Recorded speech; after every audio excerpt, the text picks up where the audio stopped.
शुभ आशीर्वाद लिखो। ब्रजभार बबुआ को शुभ आशीर्वाद हो। शुभ आशीर्वाद हो। दूसरी लाइन से लिखो। बोला। ब्रजभार को मालूम हो कि ब्रजभार को मालूम हो कि जब तक तब तक लिखो नहीं, जो उलट गया। जब तक अपने मामा खेखड़मल से अपने मामा को न रुक जाए खेखड़मल से मुलाकात नहीं कर लेते हो, मुक्कालात नहीं कर लेते हो। तो मुक्कालात बोल रहा हूँ कि मुलाकात रे बेकू। रुक जा। मुलाकात नहीं कर लेते हो तब तक जब न रुक जा। तब तक तुम्हें गोबर घर जाना। तुम्हें गोबर घर में जाना। गोबर घर नहीं, गोबर घर लिखो। रुक जा। हर लाइन में कटवाओ था तुमको, कति आराम से बोला। कागज और कलम तुम्हारे हाथ में है कि मेरे हाथ में? गोबर घर में जाना जरूरी है, जरूरी है, जरूरी है। जरूरी बोला मैं, बोला मैं लिख दिया। तो गल जरूरी है ना, उसे काटो।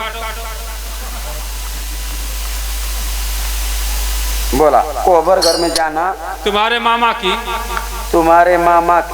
कसम है, कसम है, कसम है, कसल है, कसल, कसम है, कसम है लिखो।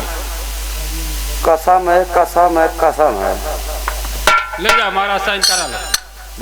तू साइन करा दे, मतलब जो लिख रहे हैं सब मिटा दिए, सब मौजिया खुद के रद्द कर दिए। तो मेरे साइन से क्या होगा बोलो ना। महाराज उस पर साइन कर देंगे तो ब्रजभार जब पढ़ेगा इस पत्र को तो जानेगा ना कि मेरे मामा का है। ला साइन कराओ। ला दो। कैसे उधर ला, उधर इतरे का गला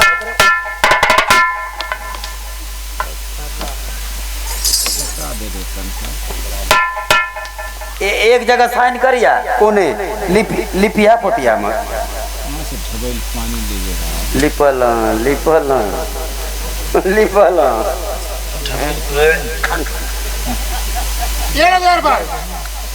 दादा दादा दादा दादा दादा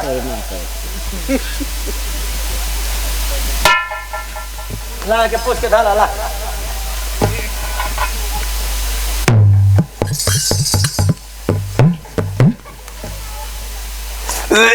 पूछा तो सेंट वाली कलम से निकाला, मजाक ना। अब क्या करे के बतावा। इस पत्र को लेकर जाओ और ब्रजभार की बारात वापस आ गई होगी। ब्रजभार से तुमसे अगर मुलाकात हो जाता है तो इस पत्र को हाथों हाथ दे देना। ठीक। अन्यथा अगर ब्रजभार से मुलाकात नहीं हुआ तो इस लेटर को उसके कवर वाले दरवाजे के सामने चपका करके आना, ताकि ब्रजभार जब भी अपने घर में प्रवेश करे तो उसकी नजर इस लेटर पर पड़े। आप कहते हैं रुका नहीं, रुकना नहीं है। अभी अभी कहे हो कि बच गए मैं पिटाने से। आप कह रहे सोचा थे पिटा के अति तो सही रहा। जाओ, दिने दिने खाना पीना खा करके आना, खाना बन रहा होगा। चलिए महाराज, चलते हैं।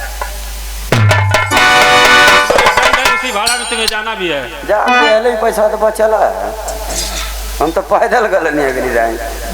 अब कहते पैदल जाए, पैसा थोड़े उठाए। अरे पिया परदेश गई तार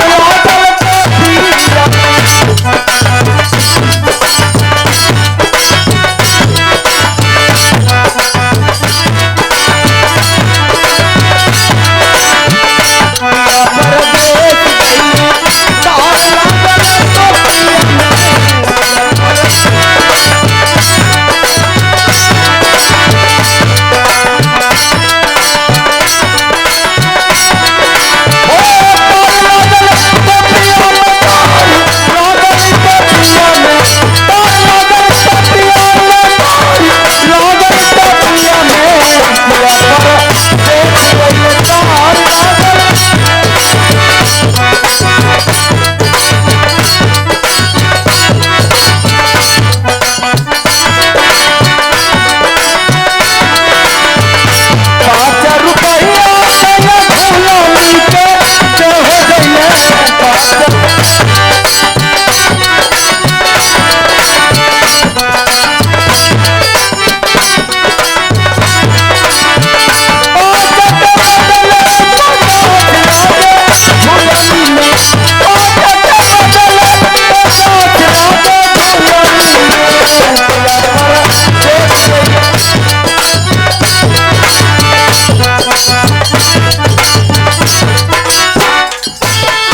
ए भाई बारात भाई ना वापस आयल का? आज भी किसी का पता नहीं चल रहा। ए बाबू बिरज भार तो से तो बोलल ना चाहती, तू का बोलत हो? और करे का बे मतलब को मुर्गी आज तोर बहन के दूध के ढोड़ी, अरे दूध का ढोड़ी बना ले आवा। हाँ, ये तेरे मुर्गियों ना बोले लू का, तू बोले लू कौन चीज है वो? आज तोर बहन के दूध के ना ये तेरे तो कुल बत्तख बोले नहीं सर। खीर बनला खा लो। ज्यादा क्षमा करा, इसमें बिरज भार बाबू का वही बतावा। कौना के बारात उनको सब चलिए बाटे, गाड़ी दूल्हा के बिगड़ गई बा। ज्यादा कोनो बात ना, नहीं तो मिलल चाहते तो से मिलने का हमारी जरूरत ना है। उनका गाड़ी बिगड़ गई, बिरज भार का तू तो ना बिगड़ल है। हाँ तो तू बिगड़बो मत करिया, बना के गई। चलते हैं। आज भी मुलाकात नहीं बिरज भार बाबू से भाई। चला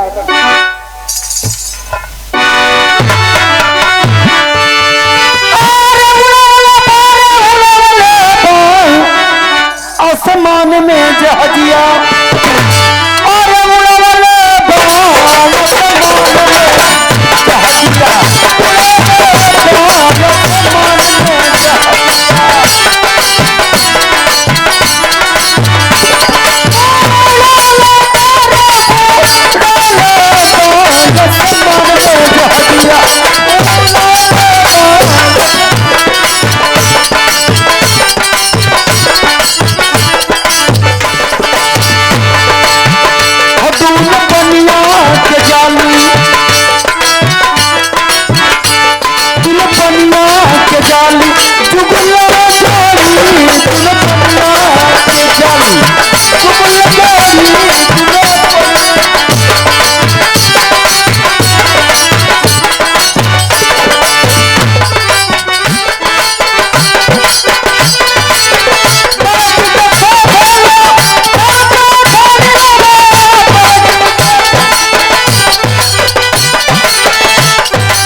या भगवान, आज की रात कितनी सुहानी रात है।